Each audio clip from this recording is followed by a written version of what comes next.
We're back, PFL 7. We're in the Chi-Town meet and Joey DFS. Joey, how you doing? How you feeling? And how you living? Hey, I'm doing good, man. It's hot as fucking South Jersey, man, where me and Billy at. It be hot, sweaty as shit, working. But hey, we got a lot of fights this upcoming week, man. We got like 2 on Friday, 2 on Saturday. So if you really gonna try to make some bread, you gotta make sure you follow the socials because there's gonna be a lot of posting on a lot of these fights coming up. So I'm actually pretty excited. A lot of fights. Yeah, crazy weekend ahead. We got Cage Warriors Unplugged, first half of it Friday night, second half Saturday before the UFC stream. PFL tomorrow, UFC pay-per-view event. If you guys haven't already, make sure you guys hit the like and subscribe. And we go live Saturday from the beginning of the fights to the end of the fights, fight by fight preview. That was a little bit of a tongue twister, but quick recap from last week's event in North Carolina, I believe it was. We ended up getting some cashes in through the hoop there. I ended up cashing a parlay, mainly due to Daryl Kelly, the co-main. The main events were kind of wash matches. The only bet that I lost was Jake Hadley, one of those ones where the market kind of seemed like it overvalued him on the comeback and ended up getting caught with my hand in the cookie jar in that spot. But ended up bouncing back with a nice little Daryl Kelly submission prop plus 460 there. Sent you a picture of it, and it was at plus 500.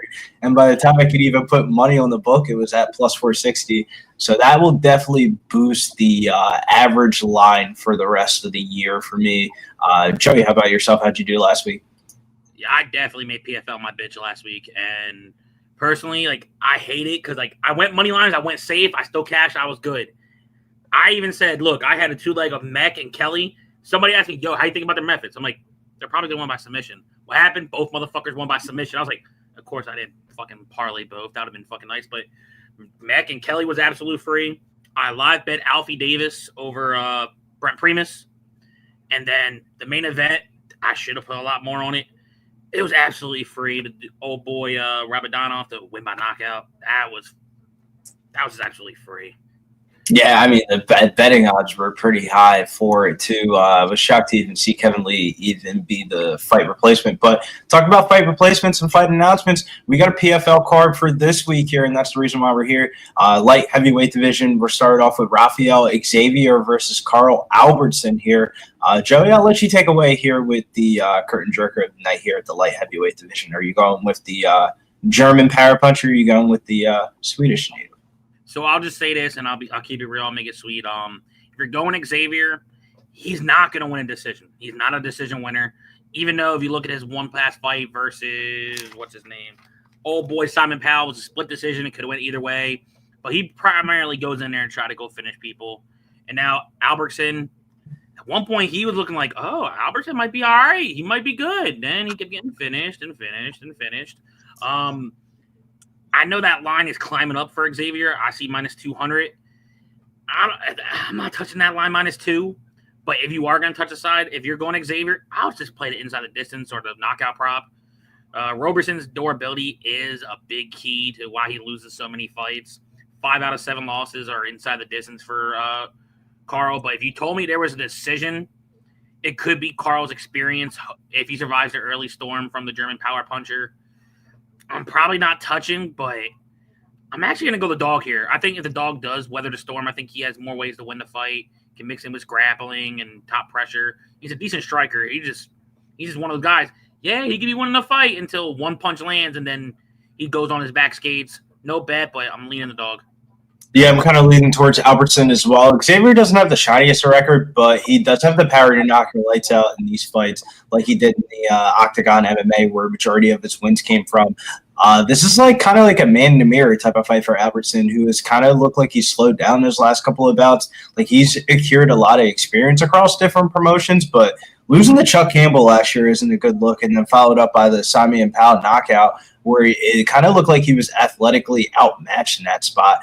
And that's kind of like what my concern could be in this one here is if he doesn't get through that first line of strikes, I don't know if he's going to win this fight, but I definitely think he's more than live to get through the first line of strikes. And if this goes towards a decision, I'm definitely right there with you. I think Calvert Albertson Carl Albertson wins this fight all day by decision. The total kind of feels connected towards what fighter you think is going to win. Like for Xavier, 11 of 13 of his wins are by finish, 2-7 in decisions here. So if you like the Xavier side, I would probably bet the knockout prop in rounds 1 or 2 when that FanDuel prop comes up. If you like the Carl Albertson side, I don't mind the money line or him just to win by decision if we can get that at like plus 300 or something like that, or the high twos. I think Albertson wins this fight by decision, honestly, but I don't know how convicted I am towards it. He's definitely looked like he's taken a step, like he's slowing down a bit in his last couple of fights. And you told me he got knocked out in this one. I wouldn't be shocked if that was the result. But,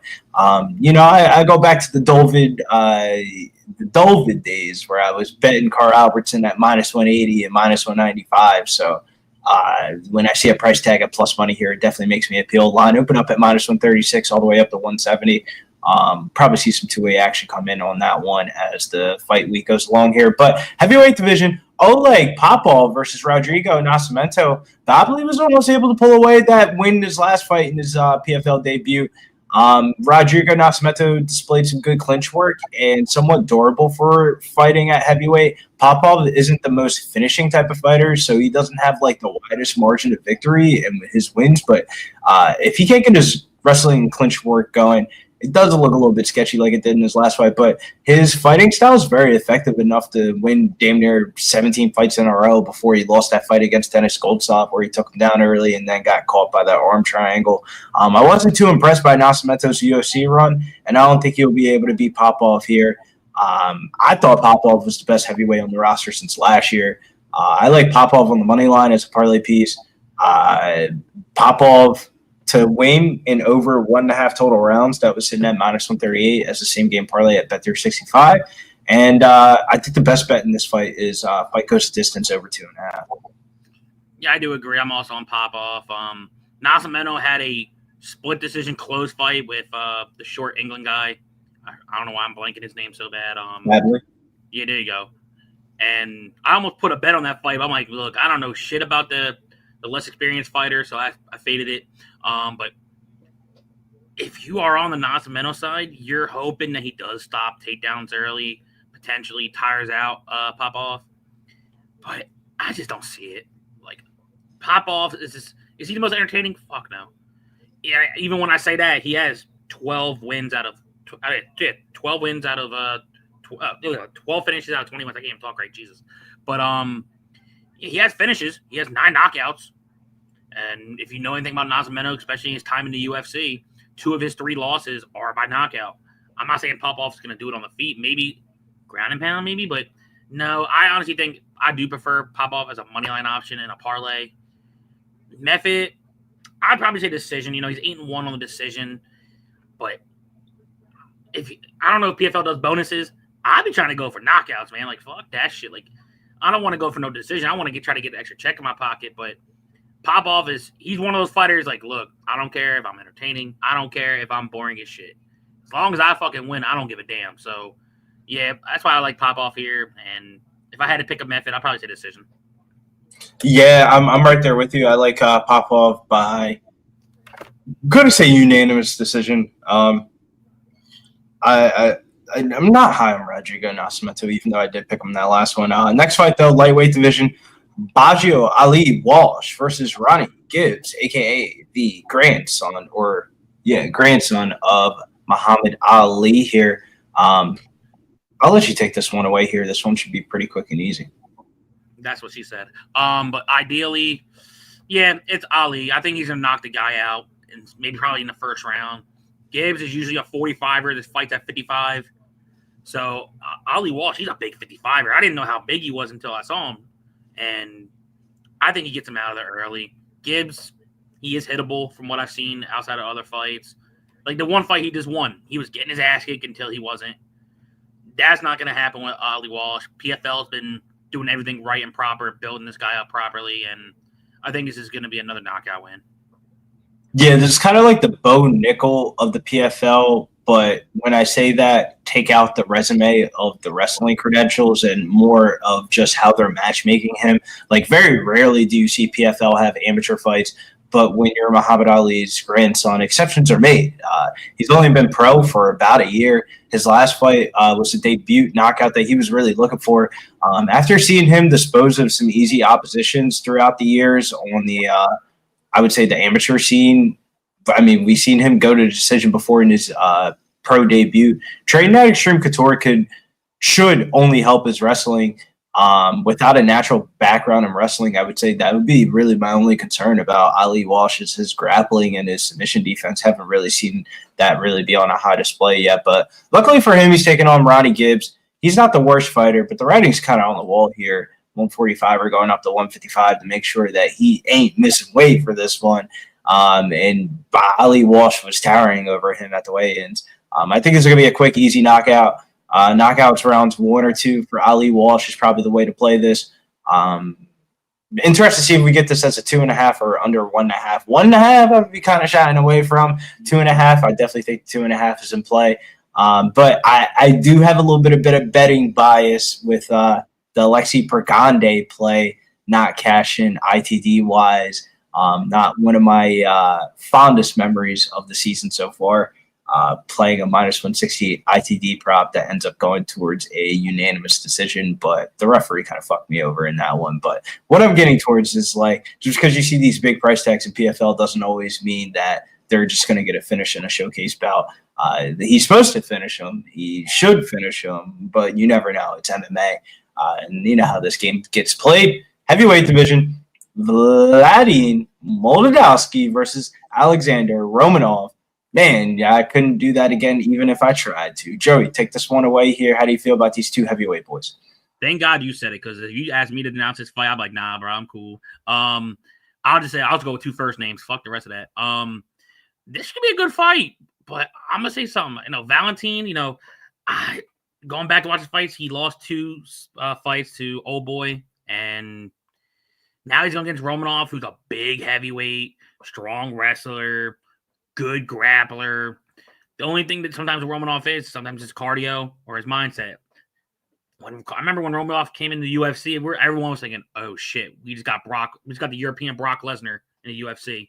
Now he's in PFL. I actually think him in the PFL I think the heavyweight division is all right, but I think there's a good division for Romanov to potentially shine in long term in the PFL.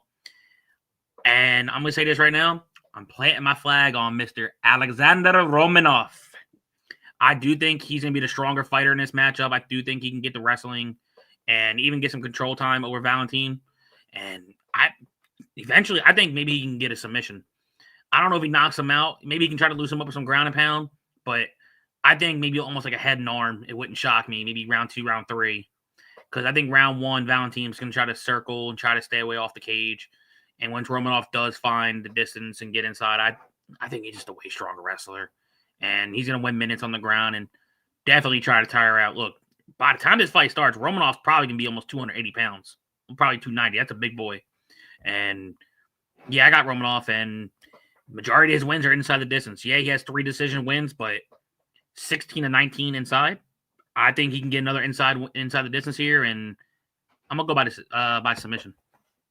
Moldavsky's been a staple in the Bellator organization for a long time since coming over to the PFL. I thought he kind of took a step back until that last bout versus Sergey, where I thought he was fortunate enough to teach a vet lesson down the stretch.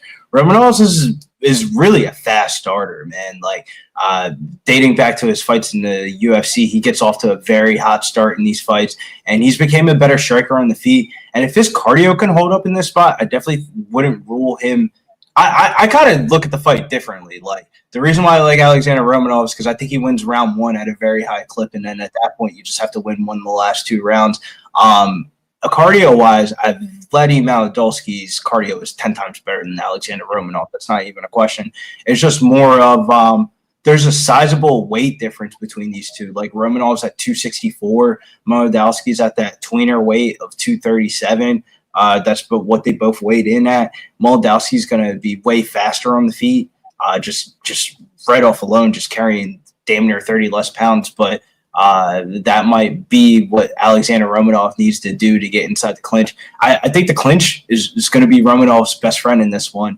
He's going to have to be able to get inside the clinch and be able to get Moldavsky either to the ground or even slow down the fight. Because at distance, I think Moldavsky runs circles around Alexander Romanov, unfortunately, even though Romanov's striking's improved. But if Romanov can get off to a hot start, I definitely think the price tag is warranted here, where this probably goes to like even odds after the first round. Like, I think Romanov wins the first round at least 7 out of 10 times. Yes, sir, man. Let's go, Romanov.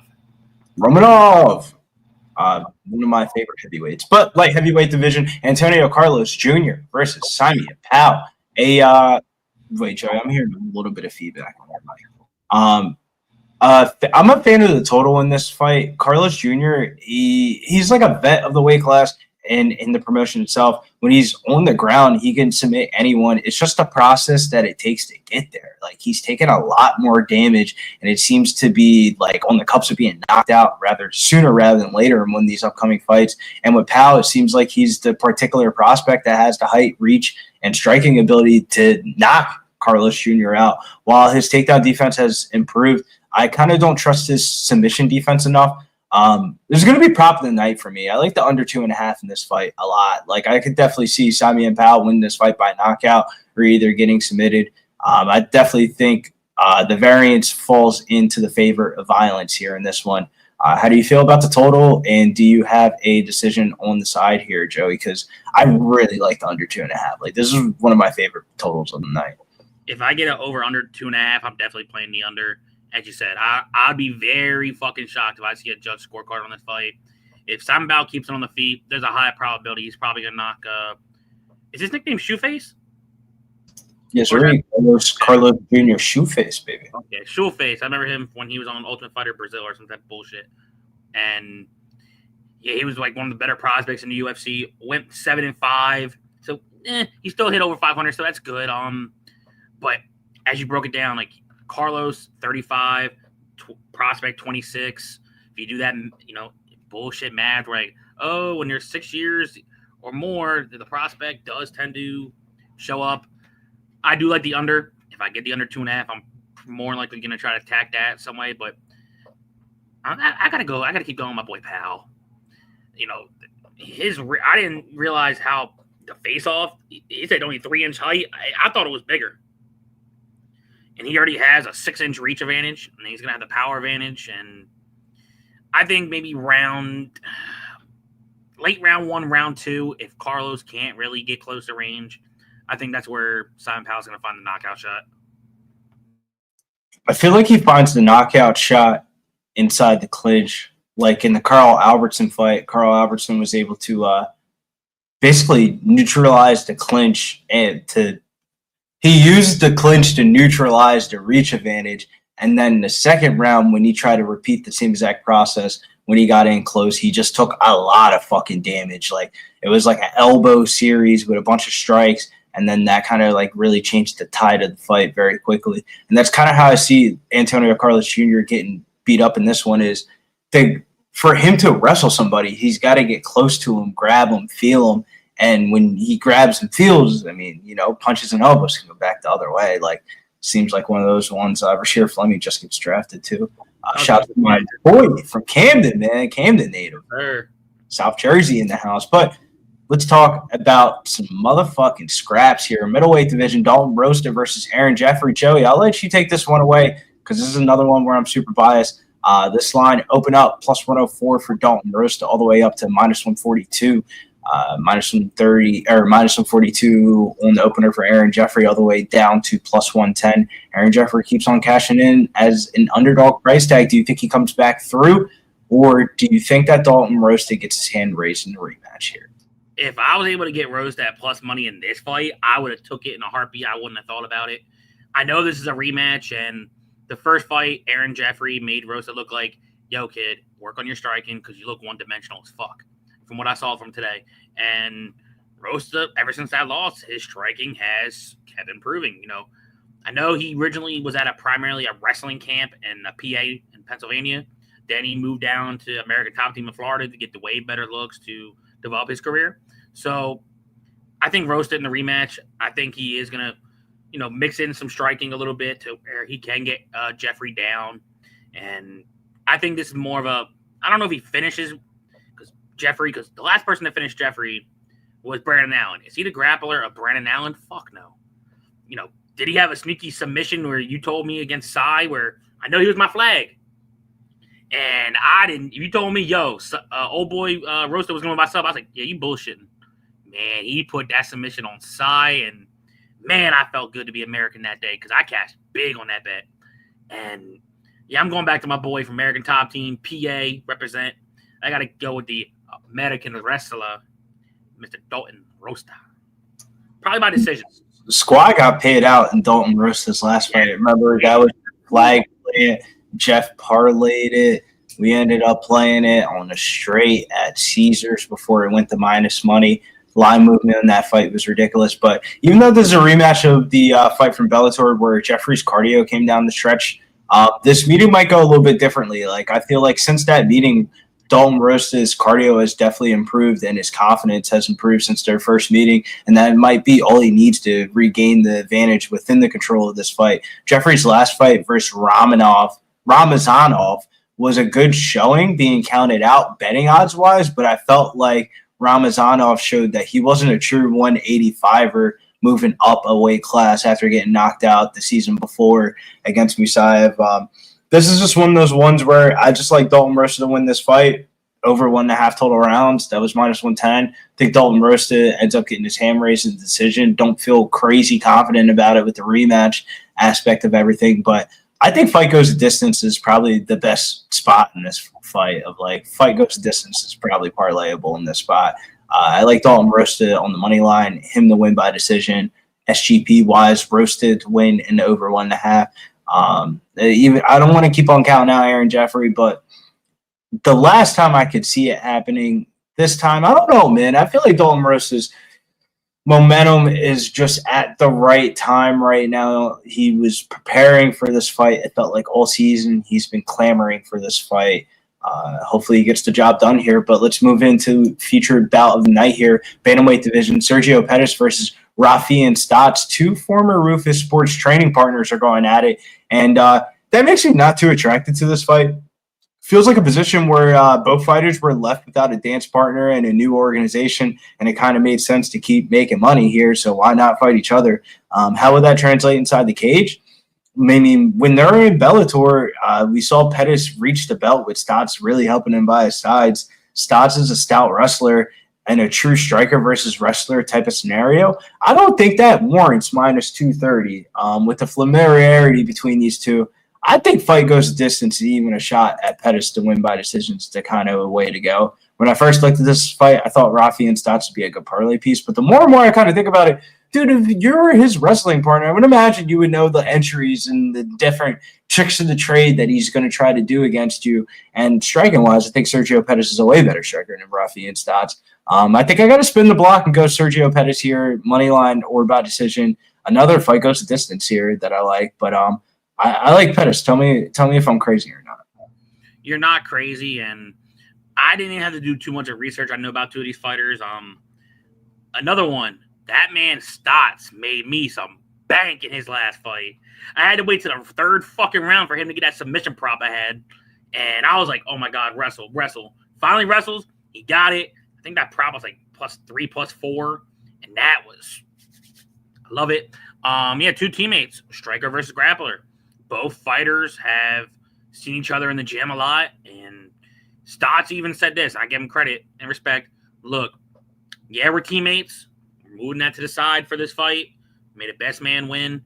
I know Sergio's on a 2-fight losing streak. He lost to Patchy Mix, and he lost the rematch with, what was it, Horiguchi? Yeah, Horiguchi. And but also account for the Horiguchi fight. That fight was in Ryzen in like the middle of the night in like fucking Japan. He was waiting around. Like there's a lot of outside factors that do nothing with fighting. That's probably why he lost. But he got wrestle fucked in that fight. He did. You're not crazy. I'm probably not touching this fight. You know, Stots have made me a lot of money betting on him though. So like, I'll see how many drinks I'm down, how many pre-rolls I smoke before that fight comes up. But more than like, I have a feeling that they're gonna like stall for a little bit because I think Pettis will stop early takedowns. He's seen all the takedowns from Stots, but I think the later the fight goes, Stots is going to get him against the cage eventually, probably get takedowns. I know 3 out of 7 losses are inside the distance for Pettis, but I don't know if I see Stots really going in for the kill. I think he's probably going to be more control over finish. And as Mill said, and he pointed out in the chat, I do think it's probably a Stots decision. But if you're someone on the side saying, look, I think Pettis can stop the takedowns, maybe working his own leg kicks to slow down the entries of Stots, I'm not going to talk you off it. I think Pettis could be a live dog and probably win by decision or shit, depending on how the fight goes. If they're like, yo, we may be teammates outside the cage, but, bro, fuck that shit. Pettis could knock him out. Pettis is the way better striker, and it's not close. Just all depends on how the flow of the fight is. That's my only scare about actually touching the fight, but I got Stots. I'm trying to remember the fight where I believe it was in Atlanta. Where I'm getting at towards is we've seen this script before where like 2 training partners in the PFL end up not having a fight like scheduled. They end up fighting each other and the fight ends up just fucking sucking. It was like Rosh Mufino versus somebody. I forget what it was, but they were like 2 training partners, and it was like one of the worst fights ever, and they both got fined for like not fighting. So I always bring up that fight when it comes to PFL training partners fighting. It's not like what are you going to do if the PFL tells you, yo, you're going to fight Sergio Pettis or Rafi and Stots, or you're Sergio Pettis, you got to fight Rafi and Stots or some shit like that. What are you going to do? Say no and go fight in another organization? Like, you ain't really got a whole lot of options, bro. You got to take what's given in front of you, and that's probably what got in front of them there. But I think there's going to be some problems in front of this man here in this co-main event. Co-main event, light heavyweight division, Phil Davis versus Sullivan Cauley here. Rarely do I side with the 11-year age gap disadvantage for opponents, but I feel like we saw everything we needed to see in Phil Davis's PFL debut versus Rob Wilkinson. I think he should be the betting odds favorite to win the tournament. There was some cage rust in that first round of that fight, but he was able to weather that early storm, and once he let those hands go, I mean, it was dangerous. He comes from a wrestling background, D1 Penn State wrestler, so the grappling fundamentals are very solid base to lean back towards. Cauley is Ryan Bader's protege, and he's done a good job at disposing the competition that's been in front of him, but he's yet to fight outside of the first round of a fight, and that's where the problem may lie in this matchup, where I don't think he's able to get a finish like he's able to get finishes like in his other fights, and the later this fight goes, the more I'm leaning towards Phil Davis's experience. I actually think Phil Davis gets a knockout in rounds 2 or 3 at plus 600 on FanDuel. I ended up parlaying Phil Davis in Baggio Ali Walsh earlier in the week. I mean, that line's long gone, but you could probably 3-leg that parlay. But I like Phil Davis a lot in this spot. I think it's one of the better spots of the week. When I parlayed it, it was at minus 260. That line's all the way up to 325. It's been one-way traffic. Do you like your boy Phil Davis? First off, you need to put some respect on Phil Davis. It's Mr. Wonderful Phil Davis. But nah, man, look, I'm gonna break this down without being biased, because if people know who I am, they know who the pick's really gonna be. But nah, Sullivan Cauley, he's a good wrestler, he's a good finisher. But it's experience thing. Like, he's going against one of the better 205ers. And if he doesn't get Phil Davis out, and guess what? Phil Davis never been finished. Primarily, all his losses are by decision. I think Phil Davis will weather the storm early. And I told you before the stream, I have a hot take. You say knockout. I think he gets a head and arm submission. I think he's going to loosen up with some ground and pound, maybe get the head and arm, or even get a rear naked. But one thing I will say, when Phil Davis beat Rob Wilkinson, I had to bet on it. I made my better PFL cards I probably had in a while. I had the money line, and boy, when I saw him knock Wilkerson the fuck out, I was losing my shit. I was like, that's the Phil Davis I want to see, goddammit. And yeah, I got Phil Davis. I'm going to end up parlaying him with something. I got to figure out what I'm going to do. But yeah, Phil Davis, and I think maybe round 2, round 3 submission.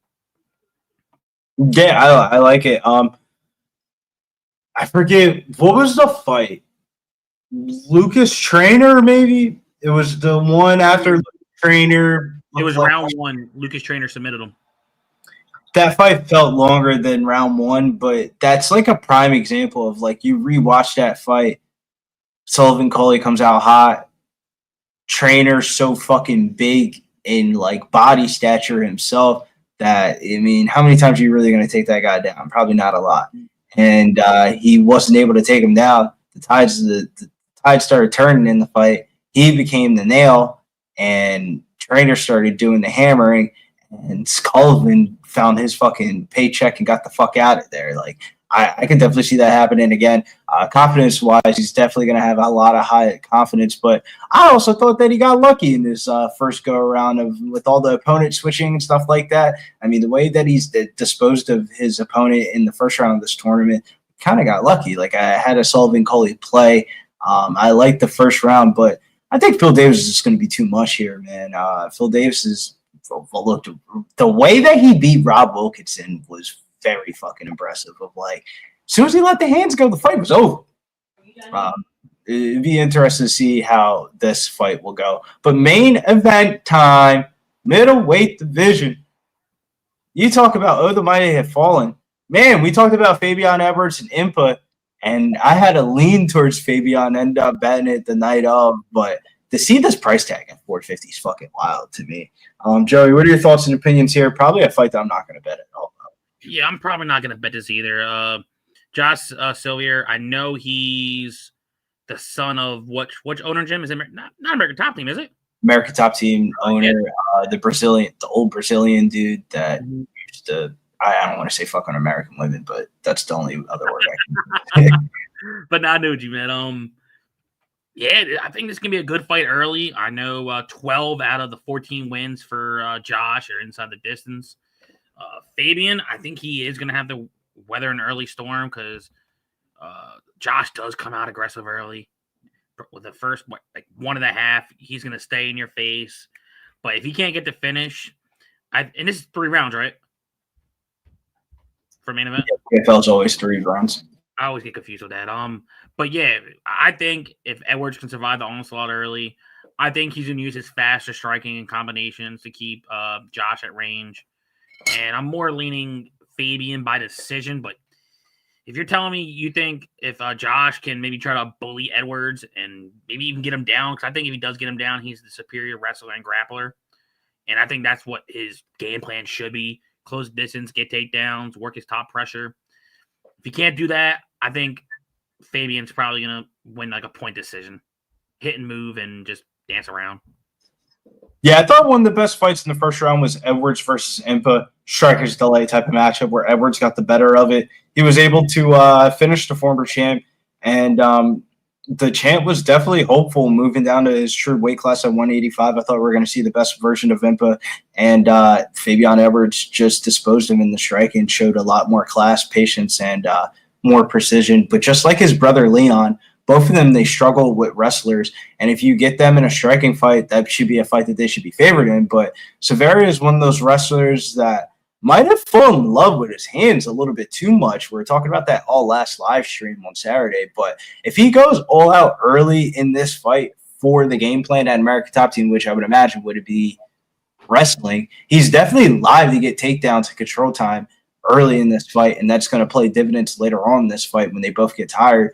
It's just hard to be confident that the judges are going to get it right, to be honest with you. Like Kamiridov and Magomedov last week, I thought that was a fight last week where I had a bet on Kamiridov, wherever his name is, against Magomedov, and I thought I won that bet, but the fans were booing and stuff like that.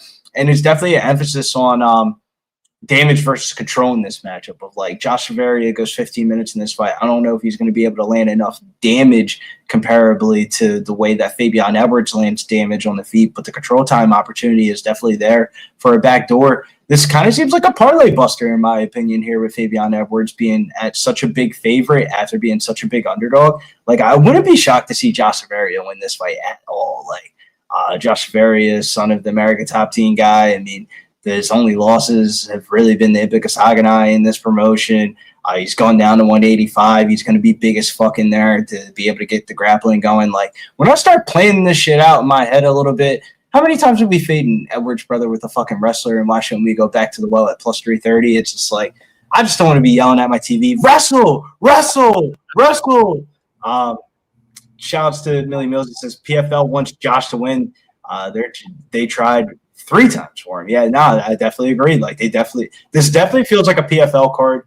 If you watch the promotions, holy fuck, are they making it clear of what fighters do they want to win and not win in these fights? Of like you hear some of the narrative in the fights and stuff like that are like the fighters from the actual promotion that are going deeper into the thing. Like Liz Carmouche is like the female narrator in like the videos and stuff like that. She looked like she about to win $250,000 wherever the prize is this year. But let's talk about prizes, bets, and get on out of here. Joey, what are your thoughts just on the card in general? And do you have any plays? Well, I try to look up the odds of this parlay. Yeah, most def. So if your book allows it, like I said, PFL is tomorrow, but also the part 1 of Cage Warriors, which after the stream, I am going to start looking at the Cage Warriors cards, see what I like for tomorrow also.